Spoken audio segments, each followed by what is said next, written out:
And for those of you who haven't been here before, we are the satellite smaller sister of the Hong Kong-based organization Asia Art Archive, who has the mission to preserve, collect, and make publicly available information about contemporary art from Asia. Please sit in the front rows. There's plenty of seats up here. You'll be very close to the action. And what we do in our New York office here is we host these programs such as this, in addition to providing a reading room of Asian materials for scholars and researchers and artists who are welcome to use it. This is publicly available 5 days a week.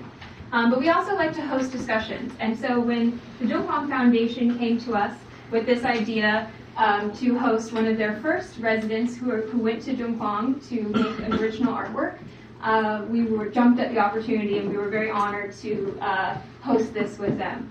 And we hope this is the start of a beautiful partnership. So I'll turn this over to Christian, who is the executive director of the Dunhuang Foundation, and he'll tell you a little bit more about what we'll be hearing tonight. But I want to emphasize that we'd love this to be a dialogue. After the two presentations, we'd really like to have questions from the audience. So think of questions while they're speaking, write them down, and then feel free to bring them up at the very end. So Christian. Thank you. As Hillary mentioned, my name is Christian Hudak, and I am the executive director of the Dunhuang Foundation, which used to be based here in New York City, and now we're based in San Francisco. For those of you that are not really familiar with Dunhuang, Dunhuang is a really wonderful and very rich treasure trove of Chinese art that is in the middle of the Gobi Desert, actually precisely in between the Gobi and the Taklamakan deserts. It's a really, please come on in. You can sit wherever you'd like. Sit in the front. Yeah, sit in the front. Yeah. I'm going to sit in the front too. You won't be all alone, I promise. So the foundation is interested in, of course, conserving and preserving the Buddhist artwork that's contained at the site. But in addition to that, we want to find ways to really create a much richer dialogue with the American public as well. And we view events like this, which we also hope will be the start of a very prosperous and wonderful relationship with the Asia Art Archive, as being central to that. And our Artist-in-Residence program is really something that we're very proud of. Xie Xiaoze is the first Artist-in-Residence that we have, and we're actually joined by one of next year's class of artists here, Mr. Arakawa. So thank you very much. I'm going to give you a little bit of information about our two speakers tonight. You'll forgive me for reading. Xie Xiaoze is the Paul L. and Phyllis Wattis Professor of Art at Stanford University and the 2017 Dunhuang Foundation Artist-in-Residence. Originally trained as a mural painter at the Central Academy of Arts and Design in Beijing, Xie's work has long engaged ideas of cultural heritage and memory. Quote, "My subjects include Western books, stacks of newspapers, close-up views of newspaper stacks that reveal fragments of photos and text, decaying books. I'm interested in exploring time and documentation, the history of memory, and how memory can be so fleeting." Professor Xie has also had solo exhibitions at the Scottsdale Museum of Contemporary Art in Arizona, the Modern Chinese Art Foundation in Ghent, Belgium, the Chambers Fine Art in New York, one of our local galleries, and the China Art Archives in Warehouse, Beijing, among others. He's participated in numerous groups exhibitions, including Shu, Reinventing Books in Contemporary Chinese Art at the China Institute Gallery in New York and the Seattle Asian Art Museum, and the traveling exhibition Regeneration, Contemporary Chinese Art from China and the United States. Our second speaker, Mr. Stephen Tizer, or Fuzzy Tizer. Professor Tizer is the D.T. Suzuki Professor in Buddhist Studies and Professor of Religion in the Department of Religion at Princeton University, which is a mouthful. He also serves as director of the Interdepartmental Program in East Asian Studies. His work traces the interaction between cultures using textual, artistic, and material remains in the Silk Road, specializing in Buddhism and Chinese religions. He's held teaching appointments at Middlebury College and the University of Southern California. He's a visiting professor at the École Pratique des Hautes Études in Paris, the Heidelberg Academy de Wissenschaften, and the Capital Normal University Shoudu Shifan Daxue in Beijing. He's received fellowships and grants from the American Council of Learned Societies, the E. Rhodes and Leona B. Carpenter Foundation, the Jiang Yingguo Foundation, the Robert H. and Ho Family Foundation, Henry Luce Foundation, Andrew Mellon Foundation, National Endowment for the Humanities, Silk Road Foundation, Social Science and Humanities Research Council of Canada, and the Social Sciences Research Council. Conspicuously absent is the Dunhuang Foundation, which is something that we need to rectify. So without further ado, I'd like to, I'm not sure which of you is speaking first, but okay. Fuzzy, come on up. We'll go from there. Thanks very much. I'm going to fumble with the PowerPoint for a minute because I need to switch it. If you'll excuse me, this is going to take me a second. And here we are. Traveling to Dunhuang is the title of our program for this evening. It's a real pleasure for me to be here. I'm not in this picture.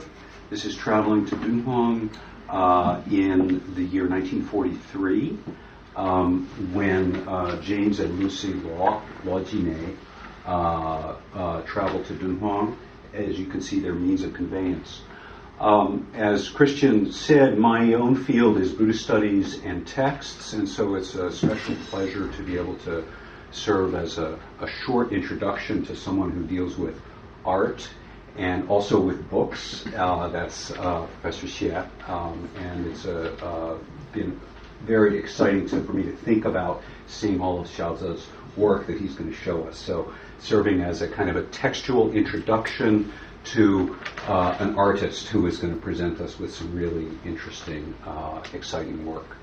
I'll be relatively short, about 15 minutes in my introduction to give a background about Dunhuang and about the library cave there, about the books at Dunhuang, how they got there, and where they came from. That's my ambit for this evening. And after that, we get to feast our eyes on some really wonderful projects.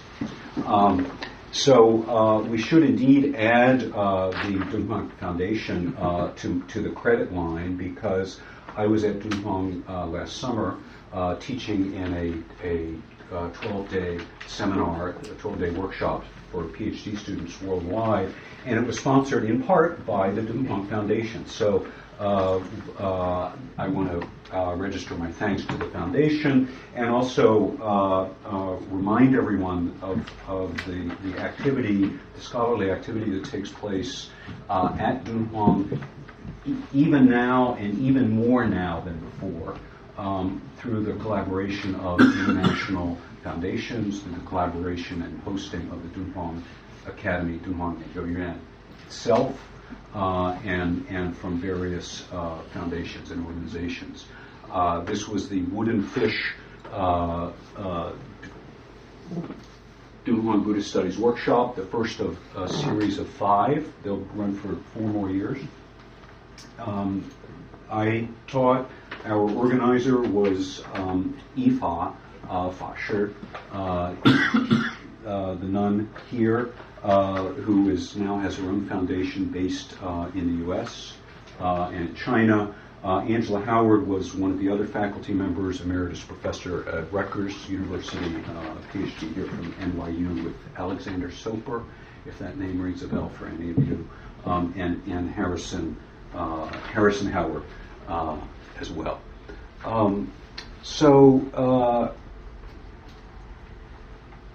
Where is Dunhuang? Christian said it's at the juncture of 2 deserts.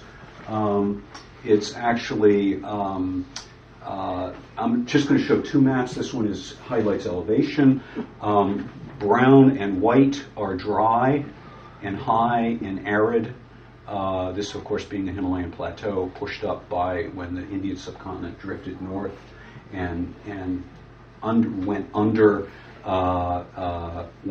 the Eurasian landmass, creating the world's highest plateau here. And that is directly relevant to these sites here, because that created a depression and very dry area here that the monsoons cannot penetrate. That's the Taklamakan Desert.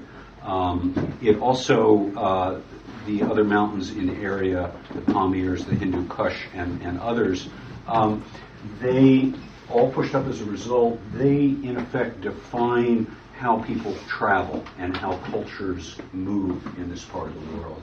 All of the lines of transmission for the most part, moved east to west because of this movement, because of the formation of the Himalayas.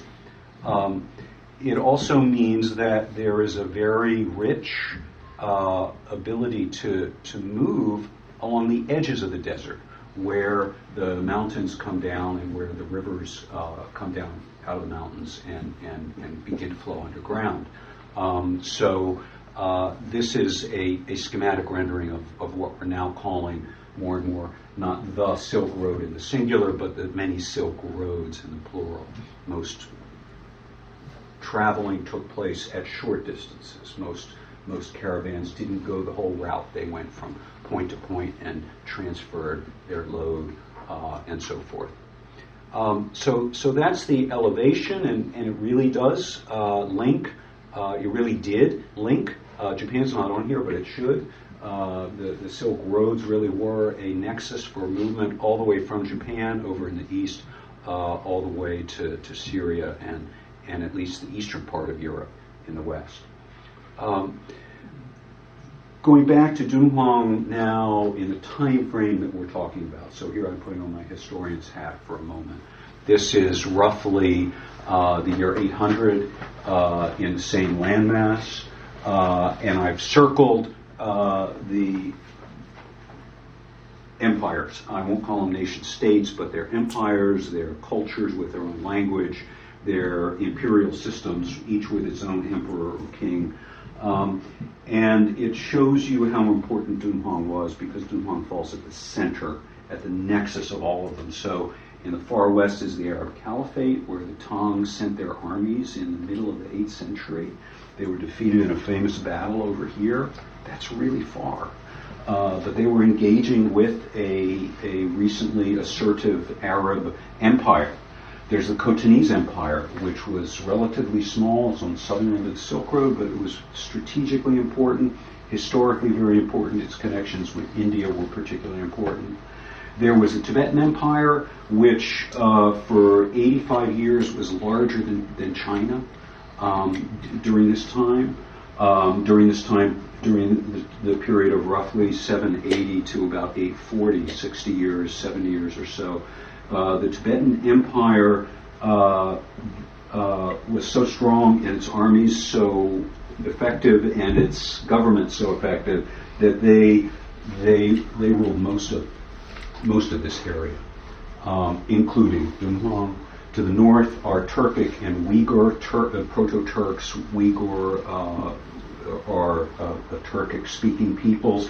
Also, empires, walled cities, postal systems, writing systems, translators of the Buddhist canon, and then, of course, in the far east, the Chinese Empire, which you see just part of. What's the significance here? Dunhuang is here, and the Mogao Caves just down south.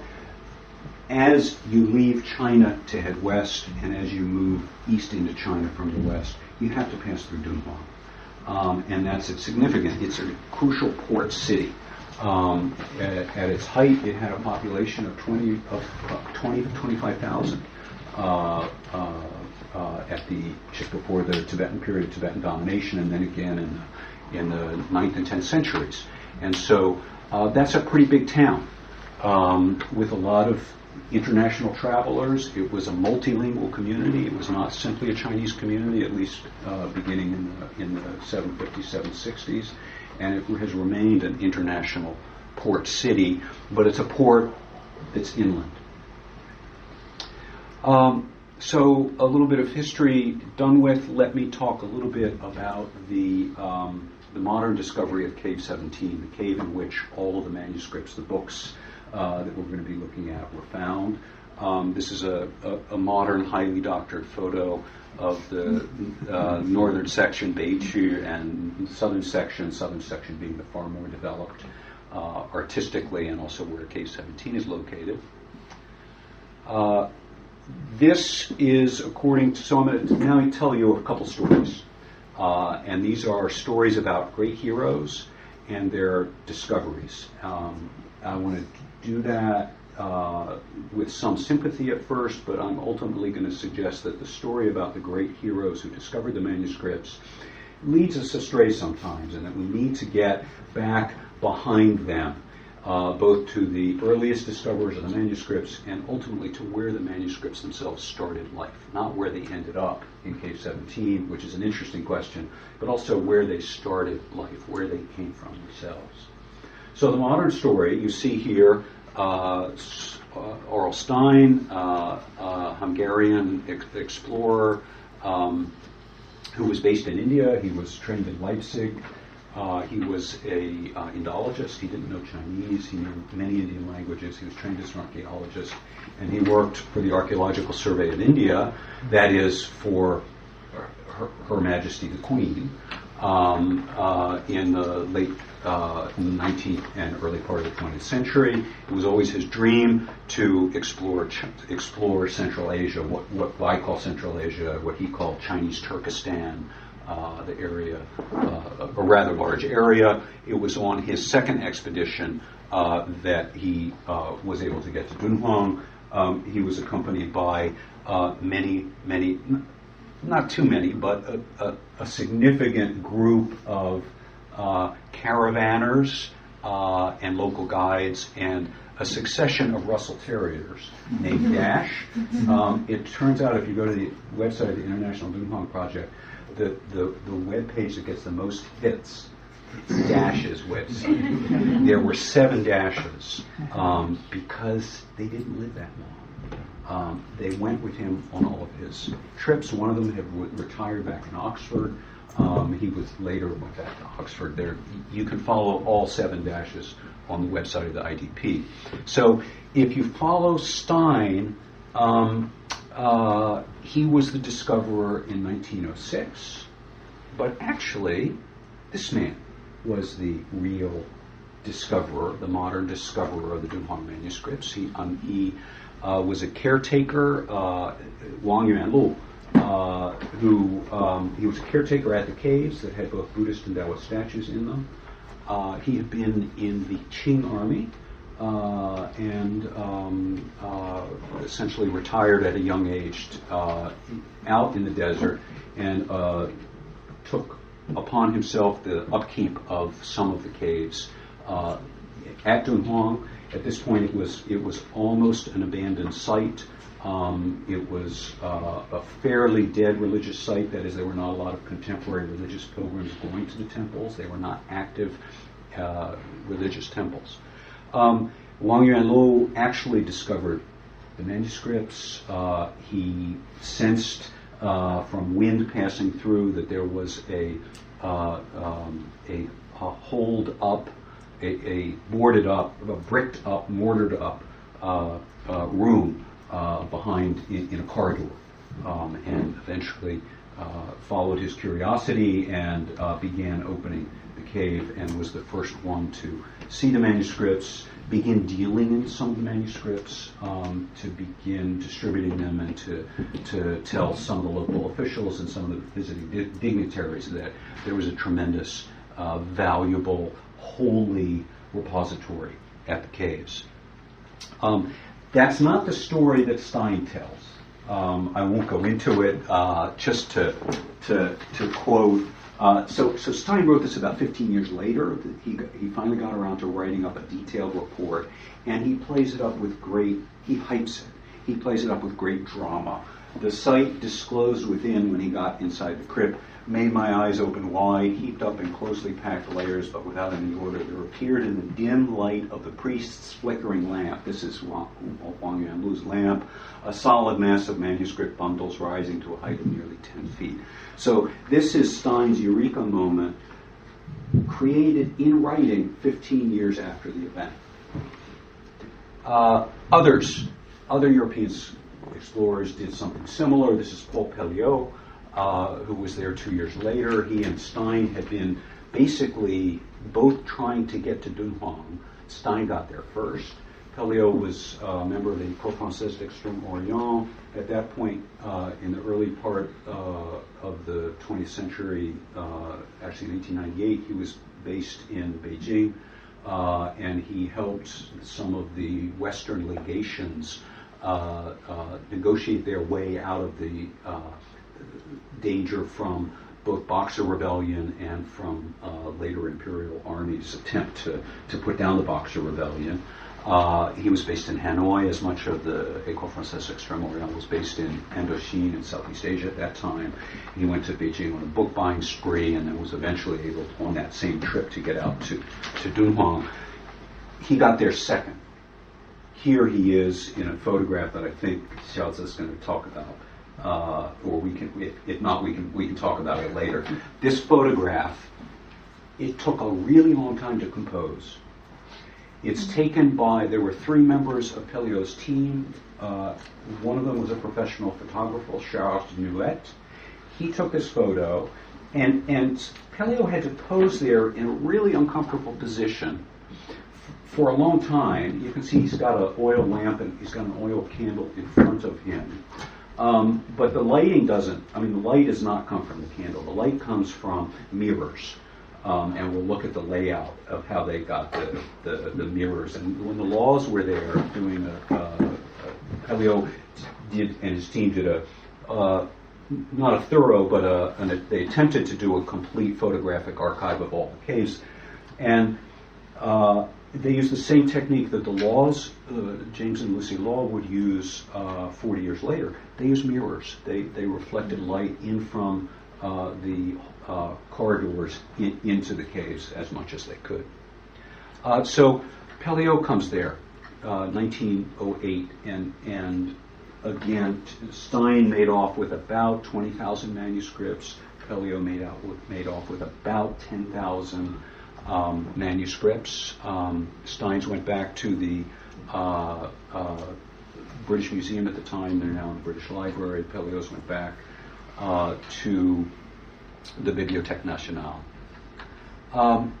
This is what the cave looks like if you empty it out and if you refurbish it.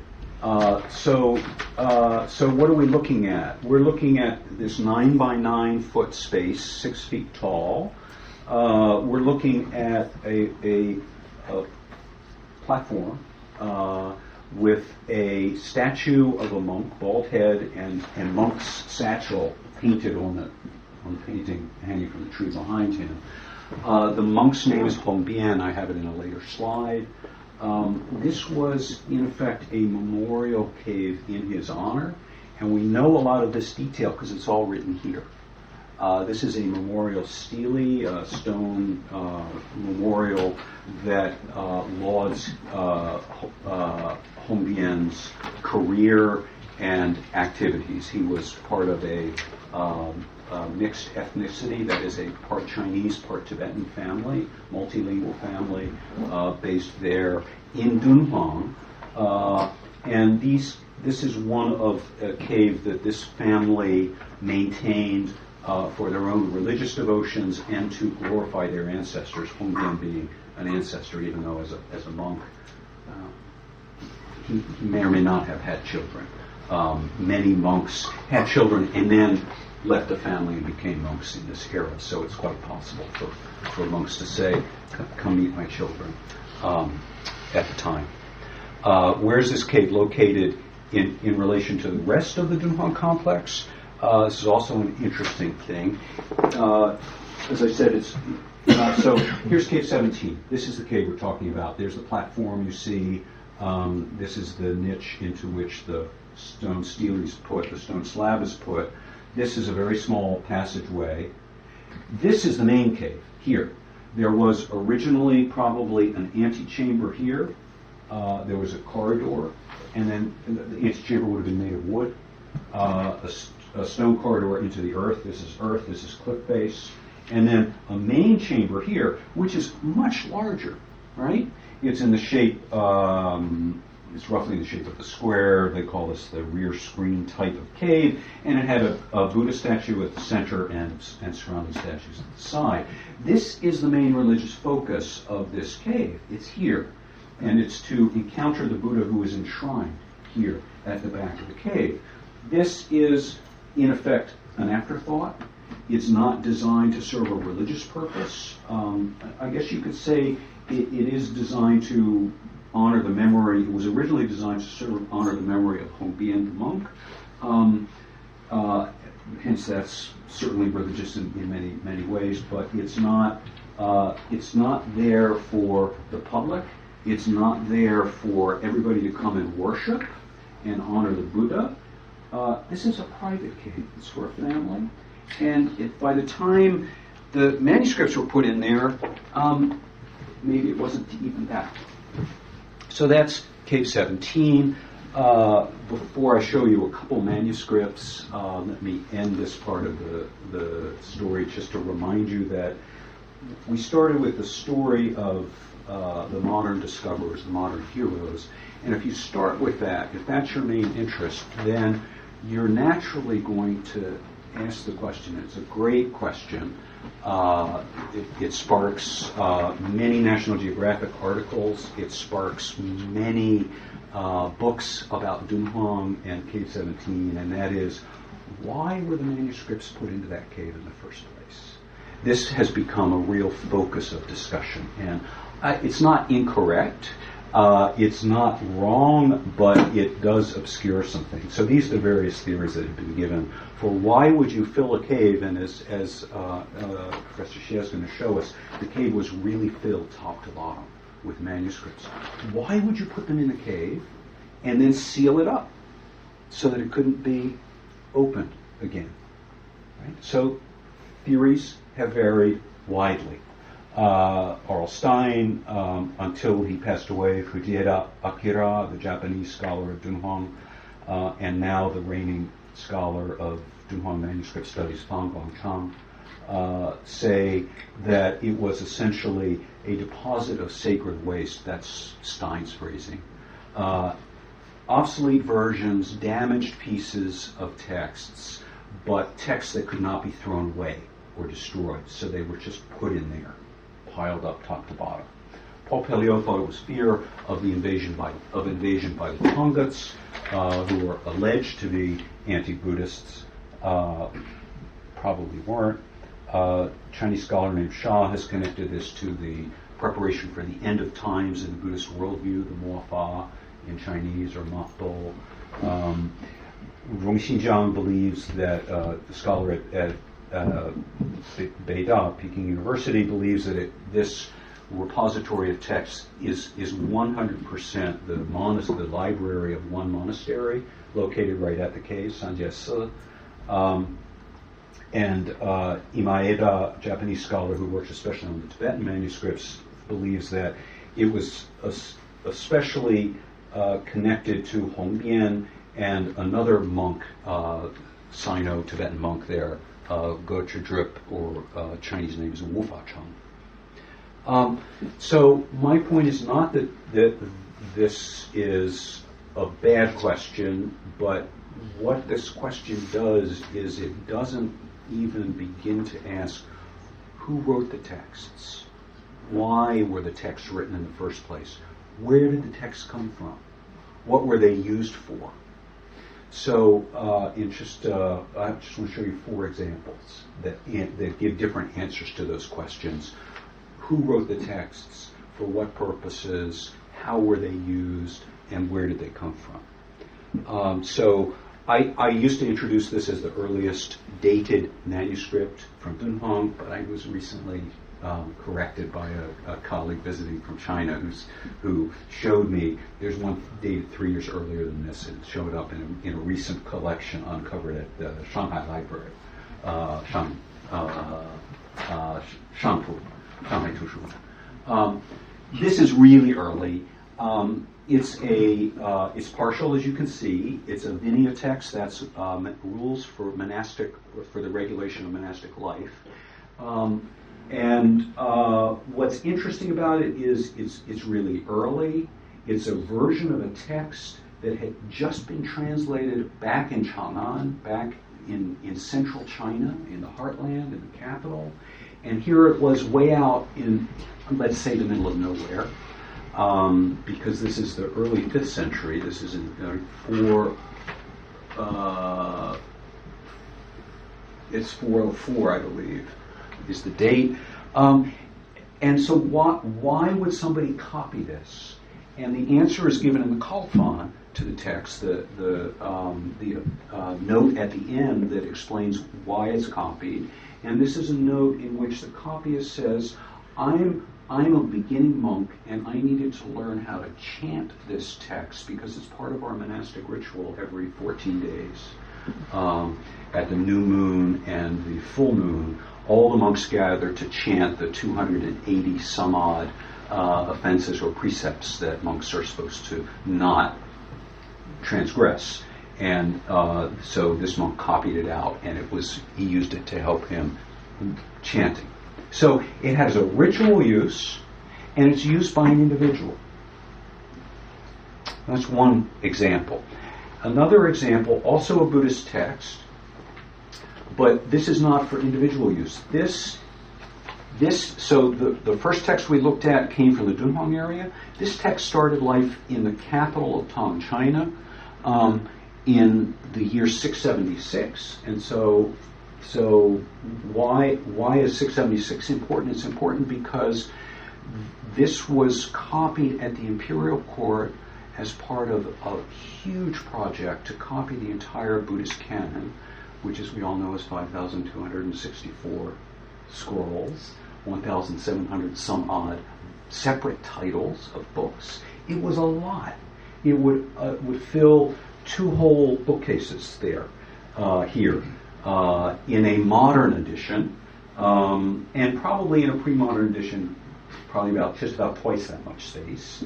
So this was made in Chang'an, and it was made with very fine paper. The names of the copyists and the editors and the proofreaders and the monk in charge of the copying are named. Why? Because they take responsibility for this. They have to keep track of the paper, which is costly. The monks and scribes are paid for their labors. This is an official imperial government project. It's a public project. This is not a public text, I don't think. It was used to be stored away in the official temples sponsored by the government. So unlike the first text, it's not personal, it's quite official, but it's also not public. This is a great example. This is not the text itself, this is the prayer. It's in Tibetan. My Tibetan's terrible, so I rely on my colleagues' translations. There was a project at Dunhuang during the period of Tibetan rule to copy hundreds of manuscripts, copy a couple texts hundreds of times, and take the text, one version of the text in Tibetan, one version of the text in Chinese, copy each of them about 100 times. And so this was a vast project, took a tremendous amount of copyists. Some had to be fluent in writing Tibetan, some had to be fluent in writing Chinese. The prayers are given at the end. In this document you see at the top, and the prayer is basically, it's for the health and longevity of the Tibetan emperor. Back in Lhasa, the emperor's back in Lhasa, one of the main scriptoria for the whole Tibetan Empire at that time, in addition to Lhasa, another main scriptorium was at Yulin, Anxi Yulin, and another at Dunhuang. Our colleagues in China have actually traced the paper. They've done some analysis of the paper, and some of this paper indeed comes from central Tibet. Some of it comes from further up in Dunhuang area. The prayer is there. The seals of 2 seals of Hongbian himself are there. I believe they're these 2, and then seals of the others are there as well. Joint project, Tibetan and Chinese. Very interestingly, this is an example of one of those texts done in Chinese. Fujieda Akira believes that you see how these characters appear to be written with a brush, so that the z here, the beginning of the stroke goes down, and then it's much thicker up here, and then the hook is very thin at the top, wider at the bottom. According to Fujieda, at this period of time, you couldn't get good rabbit hair or deer hair anywhere in Dunhuang because Dunhuang was cut off from the central part of China because the Tibetans ruled the whole Xizolong. And so he believes that Chinese copyists used a wooden pen and they went around the outline, they went around the outside of the character, imitating the proper width and change in width and thickness of the line, and then filled it in with a pencil in order to make it look like it was done with a brush. So that's a third type. It's a vast copying effort rather than a personal use. It's done to make merit and for the good health of the ruler. And then finally, this is my favorite Dunhuang manuscript. I've done a little blog post on this on the IDP blog. It's my example 4, and you see I call it has 3 parts, part A, B, and C. And each part was done by a different person for a different purpose. So the first part was 14 sheets of paper. Each sheet of paper was separate, and it recorded a donation to sponsor a ritual for the health of a nun. 14 different nuns. They make a small donation. They give the benefits of that to their own well-being. And so, as you can see, it contains a list of the object donated, and then it has a prayer, and then it says this is reverently written by the nun so-and-so, and then it has in a different hand, it has the monastic official who received the offering and says, yes, we've received it here for the monastery. So there are 14 of these. These are individual use texts. They're not, written as part of a ritual. They're like a record of a transaction, but it's a ritual transaction. So at some point, somebody took all 14 of those sheets of paper and pasted them together and turned the thing over. And on the back of it, they wrote a commentary on a very basic Buddhist sutra called the Rice Stalk Sutra. It's written in Chinese. Commentary is actually authored by a local person. It's not a copy of somebody else's commentary. It's the local author's commentary. That's at one end of the backside of the scroll. What's at the other end of the backside of the scroll was the text that was used last, and it's a calendar. So who writes calendars? People in the astrology office, which is a government office at both the national level and the local level, write calendars. And in this case, the person who was in charge for promulgating the calendars have to do with things like when the right time for planting is, when the right time for good luck and bad luck activities are, when the proper days for sacrifices are. He was the local schoolmaster. He was the director of the local school as well. So you have a schoolmaster writing a calendar. You have a monk writing his own commentary, and they're doing it on the back side of these documents that were written by nuns for their own healing rituals. So you get many types of people, you get many types of uses of texts, and as you can see, they come from all over. I'm going to stop there, and I think rather than actually, and not stop for questions either, I think. And let me just ask Xiaoze just to continue and show us some really great things. Thank you so much. Yeah. This is so informative, and I enjoyed hearing. I wish I had heard this kind of lectures before I went to Dunhuang. And this is the kind of knowledge or background that I try to educate myself before going there. Even though I majored in mural painting when I went to graduate school in Beijing, the first time I had the opportunity to go to Dunhuang was last summer, 2016, thanks to Mimi and her group.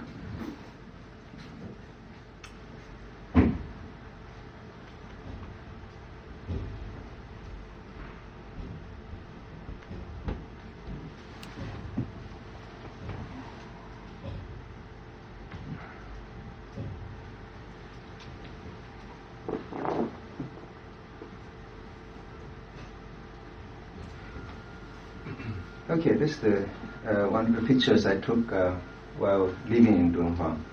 I'm just going to go over some earlier works very quickly, just to give you a context of how my ideas in Dunhuang relate to past work. And also as a way to reflect on how I think about time or duration of time in my work. So in my Chinese library series, my subjects might be from a few hundred years ago. If I painted like a stacks of books by,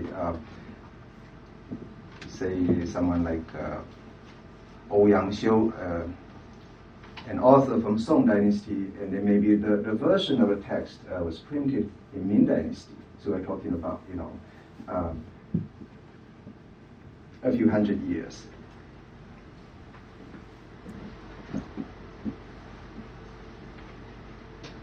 And so for the modern books in my museum library series, for the MoMA library, we're looking at books from early 20th century. And my painting style has a reference to certain aspects of modernism, like this architectonic kind of composition or minimalist aspect of the work. So now here we're talking about a few decades. Even in the the Met Library, the material is also I think early modern kind of publication. Fast forward to my series of stacked newspapers. Each painting is based on a stack of newspapers found on the shelf of a library. So it offers a compressed view of what has happened over a period of time. It could be a few days or maybe a few weeks. Chinese newspapers. Then eventually, the pace got faster. In the Both Sides Now series, the duration of time in my work becomes like one single day. So that is one page of the on a daily paper. Also, just a crop portion of it, a detail on existing newspaper sheet. And the text and images from the backside of the newspaper seem to have bled over to the front. All these I've shown, these are oil paintings, with large ones. So, talking about the scrolls, like you have things written on the front versus the back. So there's some connection there. So it's in one single day what happens simultaneously, or it could be different sides of the story, different perspectives on the same event. In this case, it's on the Sichuan earthquake in 2008.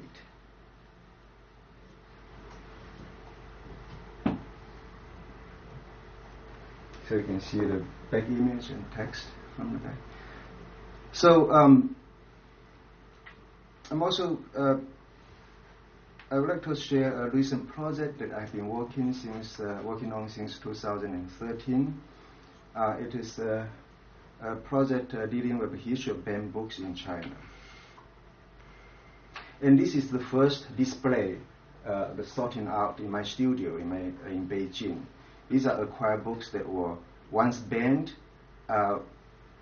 in history, from early 20th century to the 1950s, to the 60s during the Cultural Revolution, to contemporary books published in the last few decades.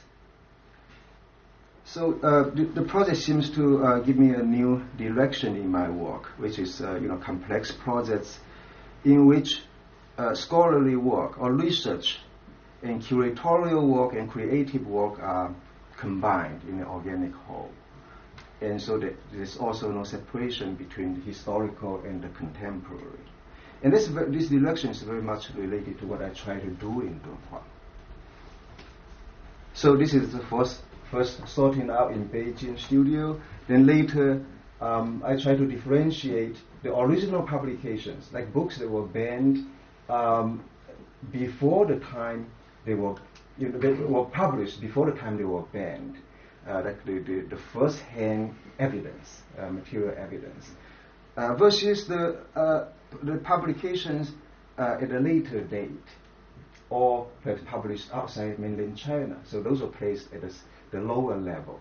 So I would like to construct a sort of a history of them books using 2 layers of books. So here's the sort of a sketchy setup in my studio. And the real installation will be presented for the first time at the end of November at the Denver Art Museum. That's one of the projects I'm showing. So the history of ancient books were presented by photographs taken at public collections, because it's way too expensive to try to get those books. They're also extremely hard to find. So there's each title is represented by a sequence of books. So okay, this is a fast forward of my previous work. Now we come to Dunhuang this summer.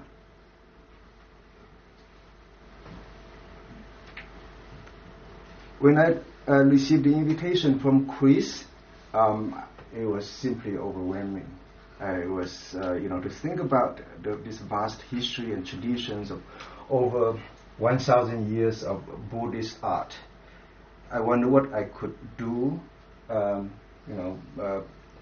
possibly do and make anything different from what has been done by older generations of artists, such as Zhang Daqian, Dong Xiuwen, Chang Shuhong is familiar names, and also younger generations of artists. And so with my all the interest in my past work, I started to focus on the library cave number 17. I think that the cave with its interesting history and content seems to have everything I've been working with in my work. But the cave is now empty. Nothing is there now. So how am I going to deal with it? At the same time, I feel like I wasn't very familiar with Dunhuang studies, and I have to start from scratch. So anyway, that's I always spend my late afternoon and evening in the desert. And so my first discovery was this guy. It's a lizard.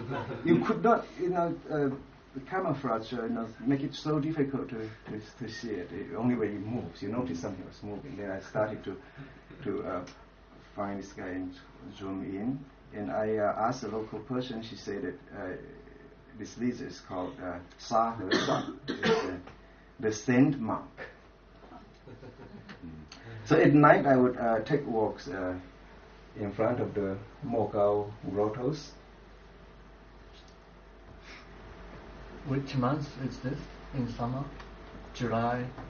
This is in August and September. Oh. I spent about 25 days there. And this is the northern section of the caves. When I look outside the window of my hotel room, right next to the Mogao grottos, this is where the monks once lived.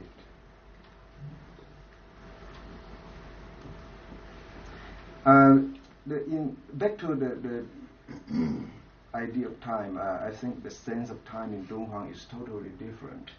When we refer to something as later, it could be like Tang Dynasty, Sui Dynasty, 10th century, right? It's later. But it's like very late. It's Song and Yuan dynasties. And so when I try to think about Paleo, when he left with these tens of thousands of manuscripts and scrolls in 1908, it seemed like it was just yesterday. And so I was imagining him in the cave, the French, most knowledgeable and at that time enviably younger professor. So now here we go. On September the 5th, I got the permission to get into the cave with a photographer. And that, I think about it, is about 110 years later, after Paleo. And this is my kind of homage to Paleo. So during the whole residency, I had to reconsider the role of an artist. Artist as a learner, as a researcher, artist as an amateur archaeologist, or perhaps a pseudo-archaeologist. So I didn't know what I was really doing in that cave. But however, let's see if I can call it my discovery, I saw some marks, some stains left on the walls that looked to me like stains that could possibly be left by paper or scrolls because of the form. But you will have to tell me if my guess is anywhere close. So based on what I saw of this is one of Stein's pictures of those compressed and densely compressed hand scrolls. I try to get all kind of materials from online, from the academy, and I was able to find this digital data, the 3D data from the Dunhuang Academy digital department. And using that, I later did a 3D printing of the cave. And this is about this size, about 20 centimeters or so. So now that the cave is empty, how can I, imagine the kind of the weight and density of the absence, loss and drama? That's the kind of questions that I was asking myself. So my initial idea is to make a cast, like to turn this empty space into a solid mass, and then cast or project my imaginations inside the space using different materials. So basically, ideally I would do a series of sculptures or installations. They are life-size. And luckily the cave is small enough. It's about a little less than 3 meter cube, right? It's 287 centimeters on one dimension, and similarly on other dimensions. So this is my first drawing, a kind of architectural drawing of the cave with Hongbian statue in there. And I just, for the PPT, I spontaneously put in this earlier painting. It shows a Mao bust inside a library when, some old books have been moved into the new building. So I got a studio at the Dunhuang Academy, and which is very large. They use the room to make like long murals, and so I started, series of ink drawings, what I call a marathon of ink drawings, to make sketches and notes to record my thinking process.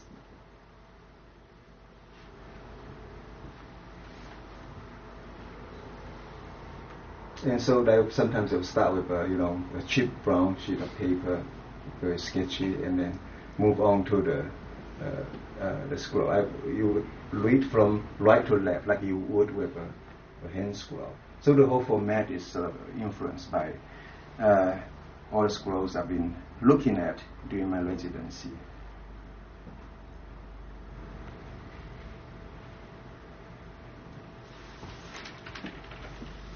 So my conceptual framework is to consider the cave, which has been sealed for about, since the early 11th century to about 1900, for 900 years, kind of an ember of history, which preserves some maybe genes of Chinese culture, to see it as strata of memory in a time capsule.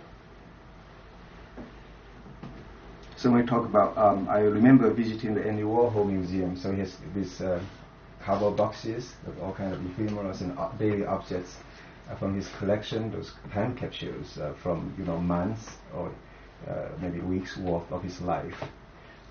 So here we're talking about one big time capsule containing manuscripts and books from the 5th to the 11th century. 600 years worth of materials. sealed for 900 years. It's mind-boggling just to think about it.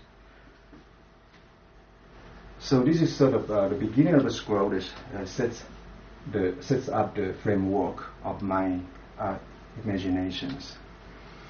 So the first version is I try to imagine how it would have looked like when the cave was discovered. And my drawing was based on Stein's and Paley's photographs as well as detailed descriptions by Stein. So it's I think logically to imagine how you would use it to store this text. I think it's logical to start from the end wall, right? Mm-hmm. So you line up these scrolls and the bundles of scrolls next to the end wall, and then pile them up. Move to the second layer, right? You so pile another layer, and you pile another layer. Eventually, it makes sense to utilize the side walls. So I imagine that they lined pile along these walls, moving all the way in. So slowly, then you get very little space left. In fact, the cave was almost fully stacked, fully stuffed when it was discovered. Barely had enough room for two people to get in. And not to move around too much. So this is the floor plan that I imagine how it was like. And this is the section of it. Like you cut down from here and look that way, then you have these layers of these are the piles that are stacked against the end wall, right? So then how would I draw it? First of all, we will sculpture, but forget about it. How to do it? I'll just make an ink drawing first. And I have to see through. Imagine everything as transparent. And so I have to remove some stuff in order to see what's behind it, right? Otherwise it'd be all full. How would you only see one wall of solid scrolls and books? So I try to do my best. And so some scholars believe there was some kind of categorization, organization system in place when the materials were stored in the cave. And that's very different from Western system of using, numbers or letters. So there are two systems that I learned about. One is the 千字文, 金字法. That's based on the 1,000 commonly used Chinese characters, like 天地玄黄宇宙洪荒. So some of those words are used to categorize those bundles. So I actually use some of those in here. Imagine, that's how they might have been organized. And another way of organization would be based on very well-known short poems, Buddhist short poems, like Song, Ji Song. Some of those, like the 4-line poem to indicate the order of its volumes and scrolls.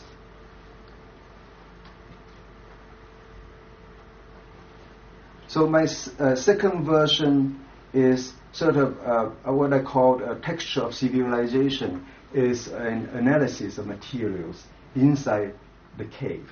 So I was reading Stein's Ruins of Desert Cafe, and he figured out that among the artworks that he took back to London, 62% were done on silk, 14% on linen, 24% on paper. But that's only the artworks. The majority of materials used that we found in the cave are on paper, because over 90% of materials are Buddhist sutras, Buddhist texts. And so I imagine that if all these materials kind of get melted over hundreds of years and they settle in layers, kind of what's happening inside a rock, then you will see these layers of this strata of material, which is composed of maybe different shades of paper pulp, and maybe this part will be silk, maybe that's a rougher kind of linen. So, but of course, there's no mathematical way to calculate or the proportions would be exactly.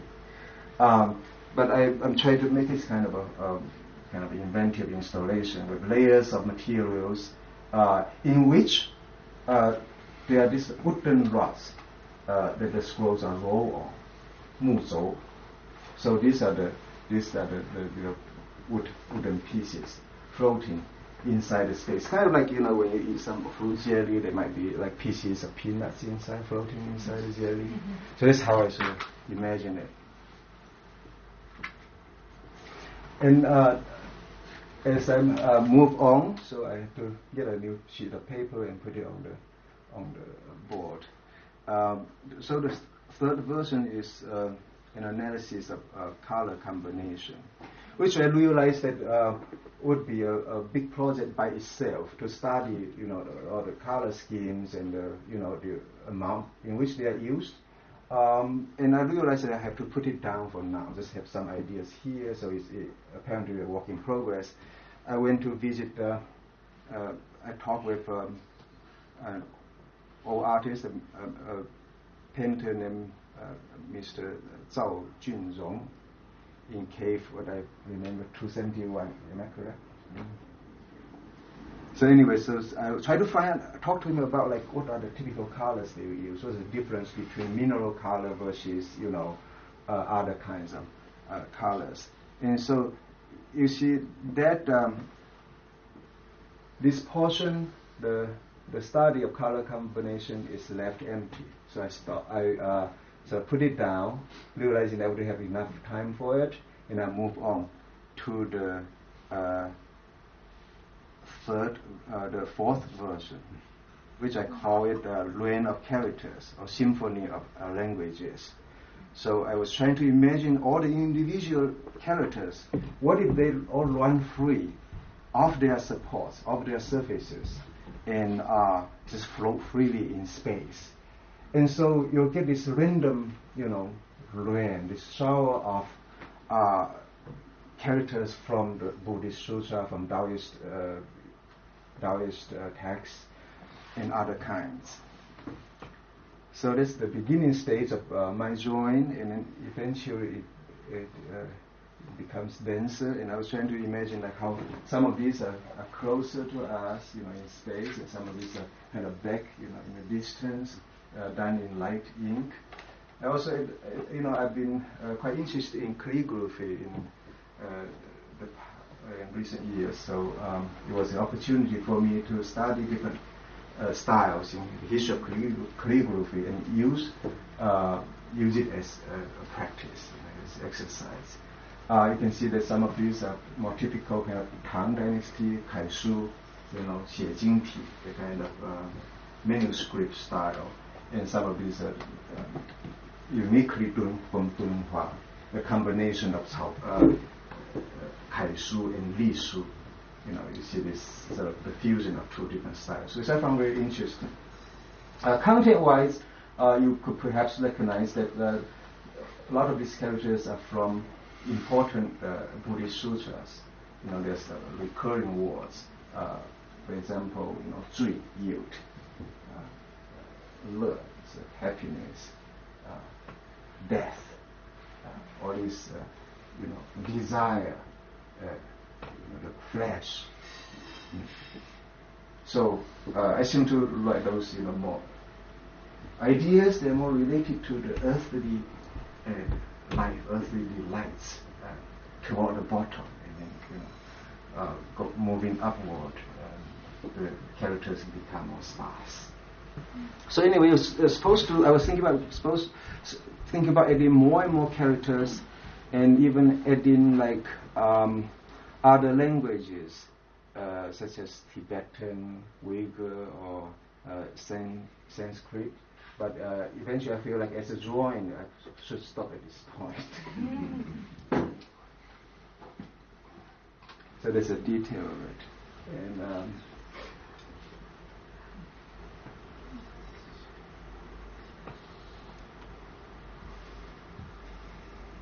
there's light coming from the window in the late afternoon. I usually enjoy that. So I was at the same time going through these volumes of these publications about the scrolls found in the cave. There's the many volumes from the British collection, a lot from the French collection, and then China also has some of those. So those books along just overwhelming. They line up the library, this shelf after shelf. And so I kind of randomly picked, and I was interested. So anyway, I was fascinated by these two diagrams of Buddhist cosmology. The P28, which stands for Paleo, Qin is for Qianfo Dong, Paleo Qin 2824, and Paleo Qin 2012. These two diagrams. The first one is more a finished drawing, then the second one was more of a sketch. But they are very similar in structure. And so I asked scholars in the library, and I was told that you could find the interpretation of these drawings by a scholar named Hu Tongqing. You probably know about him. So this is a Xerox of the Hu Tongqing essay that I try to read and relate. I use it to interpret what those diagrams mean. Okay, this is a picture of the finished 2824, P2824. And so to understand it and try to fit it into the cave, so there's a saying as follows: 一窟之内犹如宛如三界. It means that inside one grotto, it's like a small world. It's like it has the 三界, the three main realms. And so my version 5 is based on diagrams of Buddhist cosmology. To my understanding, it's kind of a structure of the universe according to Buddhism. At least one unit of it. And of course, that unit would multiple by thousands, and it would multiple by 1,000 again. It becomes 大千世界. That's what the word means, right? So here I'm trying to use drawing as a tool to understand these diagrams, these structures. So from bottom here we have void, the cycle of or the wheel of wind, and then water cycle, gold cycle. Then that's the hell, and then we have 9 mountains, 8 oceans, 8 waters. And moving up, you have the realm of desire. 欲界六天, there's like 6 layers, I believe. Then the realm of form, 色界18天, there are 18 layers. And then realm of non-form, 无世界4天. So there are 4 highest level of, how do I say, kind of status. So there are 28, 28天, 28 heavenly realms. So after sorting all this out, so I started to expand it into a 3-dimensional version, like how the world would look like according to the Buddhist worldview. So here, all these different heavenly realms, I interpret as different steps, like letters, toward non-form, non-material, toward spiritual transcendence. That's how I sort of understand it. And so my ink gets kind of lighter and lighter toward top. And so these banners taken from this, quoted from some paintings in the British collection. The most famous one called the Pusa in Lutu, the Bodhisattva guiding the soul. So those are the banners taken from this painting. So there's some, quotidian elements in my drawings. But and I had some little inventions. For example, like say, okay, the gate of hell is actually kind of connected to the gate, the door of the entrance of the grotto, the cave, and you have to kind of go down to enter hell if you don't behave. And there's the islands here whose name I have to look up.